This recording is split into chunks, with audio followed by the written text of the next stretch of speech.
আমার এই দুটো জামা অনেক পুরনো হয়ে গেছে আর এগুলো ছিঁড়েও গেছে। তো এগুলো আমি নষ্ট করব না, বরং আরো একটা কাজে লাগিয়ে দেব। আসসালামু আলাইকুম, back to our my new. আপনারা সবাই কেমন আছেন? আশা করছি আল্লাহর রহমতে আপনারা সবাই ভালো আছেন।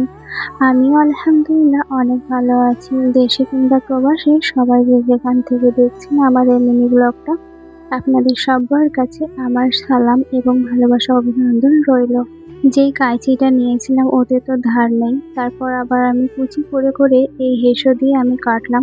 এটাকে আমাদের এখানে হেসে বলে, আপনাদের ওখানে কি বলে আমি তো জানি না, আর আমি সেটা বুঝিয়েও বলতেও পারলাম না, মাফ করবেন। তো বালিশের কভারটা হয়ে গেছিলো, তো মাপ নিয়ে নিলাম। যা একটু বাঁচলো ওখান থেকে আমি গলাটা ছিঁড়ে ছিঁড়ে নিলাম, যাতে ওই বালিশটা বাঁধা মতন ফিতেটা করা যায়। তারপর ঘরের সমস্ত কাজ হয়ে গেছিল। তো এগুলো হচ্ছে রান্না বান্নার শেষের দিকে, যখন রান্না হয়ে যায় তখন ঘর মোছা হয়। আর তো এগুলো বাইরেরটা মুছে নিয়েছিলাম, ধুয়ে নিয়েছিলাম, গ্যাসটা মুছে নিয়েছিলাম, গ্যাসটা অনেক নোংরা হয়েছিল। এই গ্যাসটার বয়স হয়ে গেল 2 বছর। তো 2 বছর ভালোই চলেছে আলহামদুলিল্লাহ, এতদিন পর্যন্ত চলেছে, এখনো পর্যন্ত কোনো ফল্ট পাওয়া যায়নি। তারপরে এই ঘরের যে বাস্কর উপরে পেপারটা, এটা মুছে নিয়েছিলাম, অনেক ধুলো হয়েছিল। আর এর উপরে কাপড়গুলো ভাঁজ করে রাখা হয়। এই কালারের মানে পেপারটা খুবই সুন্দর, ঘরে খুব মানে ফোটে, মানে যেটাকে বলা হয় যে শো করে ঘরে। কাঁচটা কিন্তু স্প্রে দিয়ে মুছে নিয়েছিলাম, তারপর এবারে শুকনো করে মুছে নিলাম। এর মধ্যে শুধু আমারই কাপড় চোপড়, আমারই সমস্ত জিনিস, তবুও জাগা হয় না।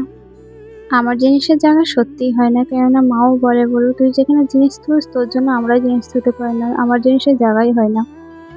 তবুও জায়গা হয়েও যায়, কিন্তু এই কথাগুলো ভালোই লাগে শুনতে মায়ের কাছে। এখানে আবার খাটের এটা অনেক ধুলো হয়েছিল, মুছে নিলাম। আগের দিনে আমি ভয়েস ওভারটা এইভাবে দিচ্ছিলাম, আর আমি ইনশর্ট থেকে এই ভিডিওটা তৈরি করছি। আমি শুধু ইনশর্ট থেকে না, আমি কাইনমাস্টার থেকে ভিডিও বানিয়ে থাকি, এডিট করে থাকি। আপনারা চাইলে কাইনমাস্টার ডাউনলোড করে রেখে দিতে পারেন, ওখান থেকে ভিডিও এডিট করবেন, ওখান থেকে ভালো ভালো ফিল্টার পাওয়া যায়, আর স্টিকারটাও খুব ভালো পাওয়া যায় ওখানে কাইনমাস্টার থেকে। তো আমি অনেকগুলো স্টিকার ডাউনলোড করে রেখেছি, কিন্তু সেভাবে তো আমি বানাই না, তো দেবো। টেক কেয়ার, আল্লাহ হাফেজ।